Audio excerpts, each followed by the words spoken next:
Following the philosopher David Hume, skeptics will often accuse Christians of special pleading. We're very eager to accept the resurrection of Jesus and other miracles reported in the Bible, but we're just as swift to reject miracle claims made by other religions. Critics will say that if you accept one miracle, you have to open the floodgates to them all. But is that true? Could there really be a way to sift through all the noise? Enter Charles Leslie's terse yet powerful book, A Short and Easy Method with the Deists. This booklet is around 40 pages, but it packs quite a wallop. Leslie's method is a religiously neutral test regarding how we can judge an event as undeniably historical. Leslie proposes 4 common-sense tests that make no reference to any particular faith. While his criteria makes allowances for miracle claims, they definitely do not permit any gullibility. So what exactly are Leslie's 4 tests? Number 1, that the matter of fact is such that men's outward senses, their eyes, and their ears may be judges of it. 2, that it be done publicly in the face of the world. 3, that not only public monuments are kept up in memory of it, but some outward actions are performed. 4, these such monuments and such actions or observances are instituted and commence from the time that the matter of fact was done.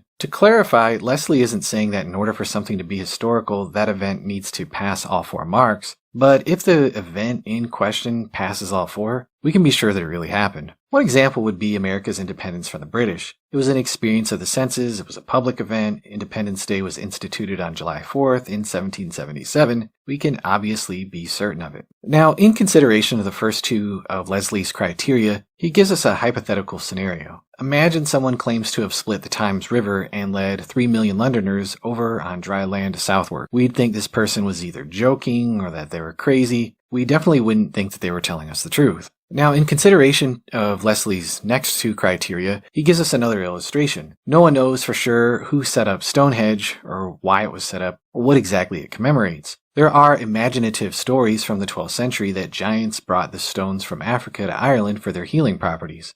The 5th century King Aurelius Ambrosius wanted to build a memorial to 3,000 nobles slaughtered in a battle against the Saxons and buried at Salisbury. At Merlin's advice, Ambrosius chose Stonehenge. The king sent Merlin, King Arthur's father, and 15,000 knights to remove it from Ireland, where it had been constructed on Mount Caleres by the giants. They killed 7,000 Irishmen, but when the knights tried to move the rocks with ropes, they failed. Then Merlin, using special, read magical, gear and skill, dismantled the stones and sent them over to Britain, where Stonehenge was dedicated. Well, why hasn't this story caught on? It's pretty simple. Nobody saw it. This wasn't a public act that anyone would have witnessed. The story first emerged hundreds of years after the alleged events happened. This is an example of the fact that you can't persuade people from a monument based on historical events that they haven't even heard of before. So what miraculous events would pass the test? Leslie argues that Israel's miraculous deliverance from Egypt would pass. There were 10 plagues in Egypt, and there was the miraculous passing through the Red Sea. This would be a public event that would be a subject to people's senses if there ever was one. We know about Passover. God commanded it to be celebrated from the very start. Now imagine someone in Hezekiah's time smearing lamb's blood on their doorposts and sweeping out all traces of leaven in their house. Their neighbor asks, "Hey Josiah, what are you doing?" Josiah replies, "I'm getting ready to celebrate the Passover. You know, the time that our people got delivered from frogs, locusts, hail, passed through the Red Sea. It's all in Moses' law. It's gonna be awesome." Obviously, this wouldn't have caught on. So does the resurrection of Jesus pass the test? Leslie moves on to the claims of Christianity later in the book, which is based on the resurrection of Christ.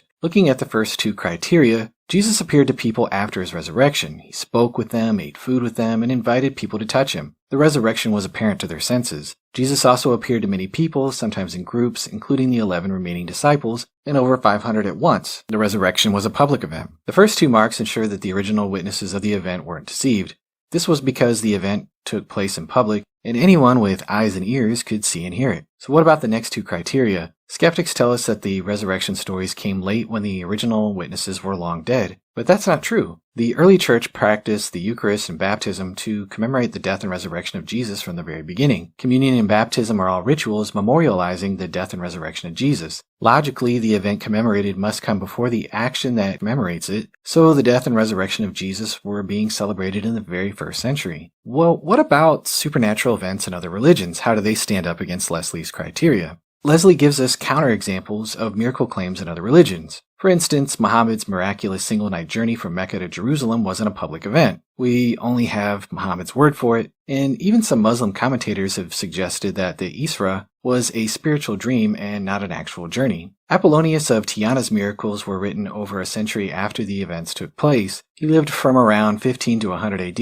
and Philostratus wrote his biography in approximately 220. Philostratus wrote in Athens. Apollonius's alleged acts happened nearly 1,200 miles away. These miracles were not objects of sense, with memorials set up immediately afterwards. Leslie also mentions that while heathen deities have priesthoods, feasts, and other public institutions and memorials, but all of these didn't start from the time that their stories were said to be done. Those were known to be mythologies not based on historical claims. So for example, feasts to Bacchus or Apollo started ages after what was reported of what these gods allegedly said and did. They can't be proved. The priests of Bacchus and Apollo were not ordained by the gods directly, but later appointed by men. So the question that remains is this. Are Leslie's criteria good indicators of the truth? It seems like they're commonsensical enough.